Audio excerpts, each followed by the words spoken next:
Join us for some behind the scenes talk on topics we go on about when we do not have adult supervision, which is most of the time. If you are new, consider subscribing, click that bell, and you'll be good to go. For those of you that don't know us yet, real quick, I'm Heather. And I'm David. From ZenRoseGarden.com. Yes. For all of our Zen heads in Zen Ed Academy, let us know that you're here with a hashtag ZenHead for life. And if you're watching live, give us a hashtag live tribe. And if you're watching on the replay, hashtag replay fam. Yeah, what it takes to heal daddy issues. My dad, there's been a lot this summer about recouping and thinking about my dad since he just passed, and David, who had a totally absent father. Mm-hmm. So we have vastly different stories and experiences with our dads. And so curious, what was your dad like? Was he like nerdy and really smart? Was he sports dad? Did you grow up with a dad? Was he no dad?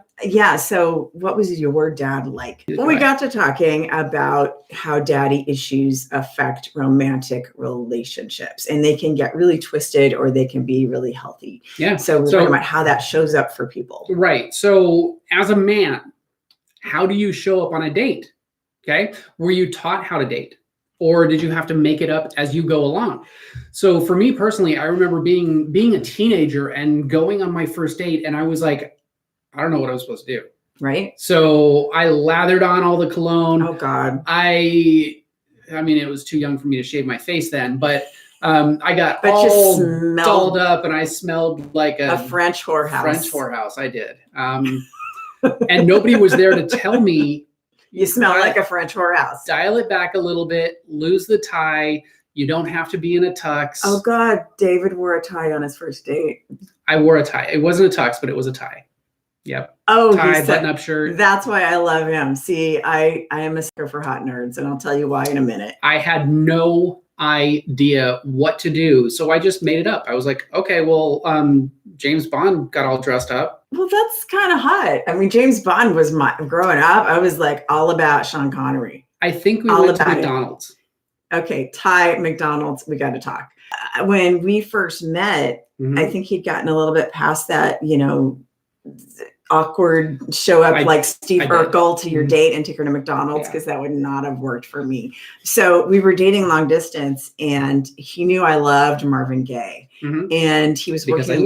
He listened to me, and so he got me a webcam. Okay, we weren't doing anything naughty with the webcam, but he got me the webcam so we could have long distance conversations. So I had my computer at the foot of my bed, and he was working on my computer, so he had remote access to it. So one night at 3 a.m, my computer blasts on. I'm sound asleep, and there's like Marvin Gaye is blasting on my computer. It's like ghost experience. It's like sexual healing. Marvin Gaye is like, I slept with like a low, music, sleepy music. It was my sleeping music, man. Okay, he's in Sacramento. I'm in Las Vegas. He turns the computer completely down on the computer volume, puts on Marvin Gaye Sexual Healing, and turns it all the way up and blasts it. So like I jump out of bed, and there's like Sexual Healing, and I'm slowly disoriented. I'm like, where's Marvin Gaye? And then what's he doing in my room? What's he doing in my room with a band? And I look over, and David's on my video screen on my computer laughing his ass off, because I'm like, luckily by that time we'd seen each other naked, but it was sort of like the modern day version of when the band shows up outside the girl's window at night. And I was laughing my ass off because it was the most well thought out serenade ever. And I was like, oh, I'm so sold. This guy's like a total hot nerd. He figured out how to do all that. I mean, I totally loved it. So that's what we're talking about today after class, was how do your daddy issues affect the way that you date? Right. Whether it's on the masculine side or on the feminine side. It's funny. I went on a date with a guy, and he had seen some movie. I don't even know what movie it's from. It might be from The Godfather, one of those movies, but he had it in his mind that if, he got it from a movie, so stupid. He's like, you put the girl in the car, and she's a keeper if she reaches over and she opens your door for you. And I'm like, I'm thinking, you're taking me on a date. I'm not trying to do all this stuff. So I get in the car, I'm all dressed up, I'm ready to go. And he walks around really slow around the back. I'm like, what the fuck is he doing? Is he like stopping to smoke a cigarette behind the car? But he's watching me to see if I lean over to open the door. And I'm going, what is he doing back there? And so I don't.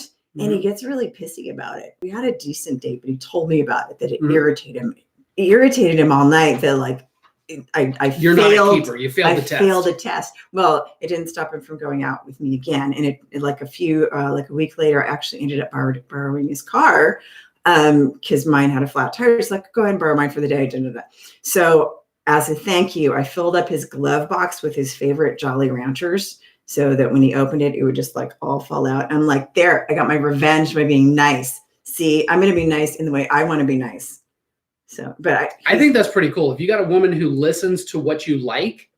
Yeah, but that was a lot. To me, it was like, it was More a authentic. nice revenge. But it was nice because for me, I was pissed off that I was getting judged on whether I leaned over to open your car door or not on our first date. Instead of being authentic. I'm like, well, that's not, I never even crossed my mind to do that, you know? So like, you got to like me for me or fuck you. So anyway. Daddy issues show up with anybody who is attracted to different types of men and how that shows up in your world. So personal attractions, younger man, older man.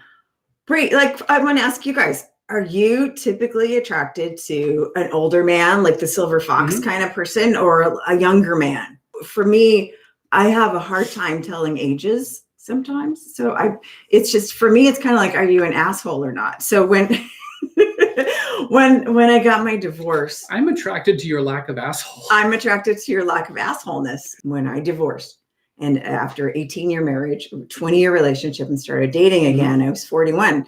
And so I didn't really like, who am I attracted to? Right. So I had to like rethink. I'm not sure that that's my dad thing that determined that. I think it was like, are you an asshole or not an asshole? Yeah. So I had to like poll all my girlfriends, and they were like, yeah, we like the silver fox thing. And I think it's because authority is sexy. Authority, maturity. Right. And so authority is sexy. And so when you get the silver fox, like the silverback gorilla, there's authority there. So it's not that I'm attracted to silverback gorillas, but you know. Wow.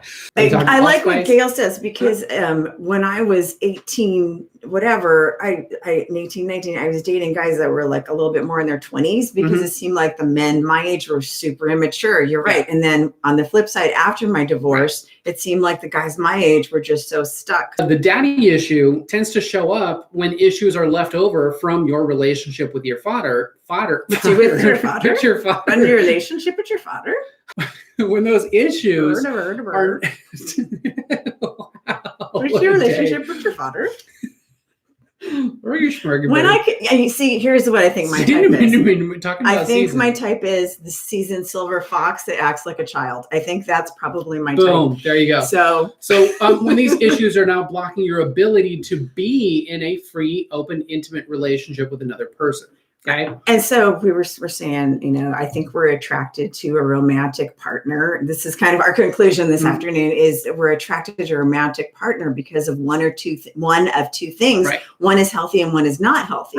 Right. So we are either attracted because we are deprived in some way and trying to fill a void, or attracted because we are inspired. And so we see the deprivation attraction. You're deprived of something in that relationship with the father. And this dysfunction can show up like this, okay? When someone almost loves you, almost treats you right. Is almost available for you, is almost respects you. It's always the almost. I know that I can talk them. I know that I can fix them. Change them, fix them. I know that if I do this, they'll love me back. I know that I can make them the ultimate partner. I know that they're my soulmate. I know that they're my twin flame. I just have to get them to evolve. Just to be on board, right?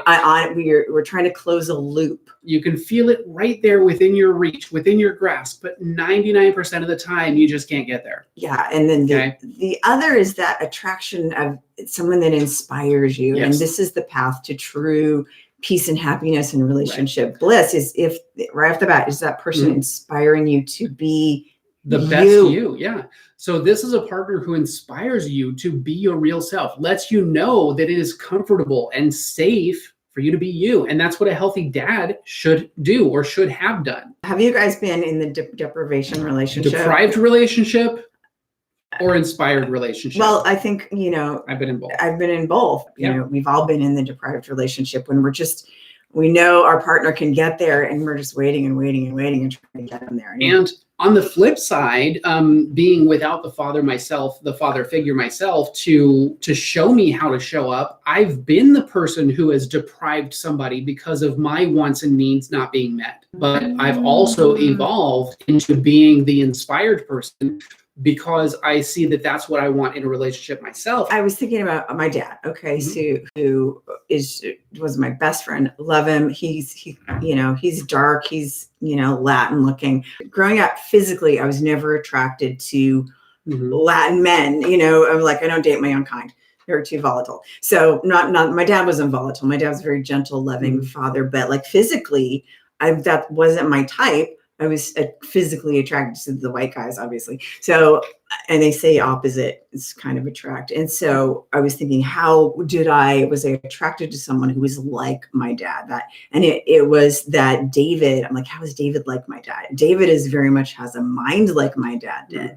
Just, you see the goofy side of David, but he's like this nerdy, sciencey math computer, and my dad was a computer guy. So we have the same kind of conversation. So I think that's where my attraction to the hot nerds came in, because that was growing up, the conversations with my dad, like the best friend conversation. And I think that's one of the most inspiring things about our relationship is the ability to talk about anything and to get super, super deep and super intricate and just kind of like speculate on life and ponder on life and just go anywhere. So it's funny that I think we have a physical type and we have a mental type, right? So for me, I think I got my mental type, and I'm inventing a new thing right now. I got my mental type from my relationship with my dad, like what I want mentally, spiritually. And I got my physical type from the opposite of what my dad is, because that would just be weird, right? So what's your type as far as your mental type? Do you like, the physically hottie, or do you like the hot nerds? Yeah. Like, what do you like? I think everybody has, like, it depends, right? Like I said, sometimes your type is like not asshole. So if you're starting opposite on both physical and mental, okay. Notorious Reed geeks, absolutely. Because I think women, this is totally like gender or whatever, but people. But I think for me, that the best foreplay is the mind, engaging the mind. I think I need my mind engaged, or else, you can be as hot as whatever and dumb as a button. I'm just not attracted, even if you're like gorgeous. That's just me. I need to have a balance. So guys, I'm telling you, unlock the personality, unlock the mind. Nerd, but it's frosting that he's hot. Yes. Yep. I mean, you've got to have the physical chemistry too. I analyzed my first marriage and I thought that I was kind of marrying that nerd type mind-wise, but I wasn't. I had a dysfunctional relationship with my mom, and I feel like I married somebody more like my mom. At the end of the day, I was like, wow, he's really actually more like my mom in that relationship. So probably I was trying to heal the relationship with my mom in my first marriage. Let's talk a little bit about dating red flags. When a guy brings daddy issues on a date. As like a big red flag in a relationship when you're dating a guy is see when a guy brings daddy issues on a date, right? Look at how the guy treats his mom. Look at how a guy's dad treats his mom. Look at how the guy's dad that you're dating treats the mom. Right. Okay. And that's sort of like important. And are they breaking the cycle or are they continuing it? Right. If it's a negative cycle. If the son thinks it's kind of okay that the dad treats the mom like poop, red flag run. If it looks like the son's really trying to break that cycle and doesn't like that, then okay. Second date, see how it goes. The other element is how a son treats his mom and his sisters, any females in the family. And if it's comfortable, if it's okay, if it's allowed even, then that cycle is going to continue. If it is frustrating, if it's annoying, then it's an indication that the the son is ready to break the cycle. They're getting pissed off enough to do something different. Laura says, my husband is a blend of both of my dads, which is interesting. We encourage each other to be our better selves far more than we don't, which is probably why our marriage has been stable.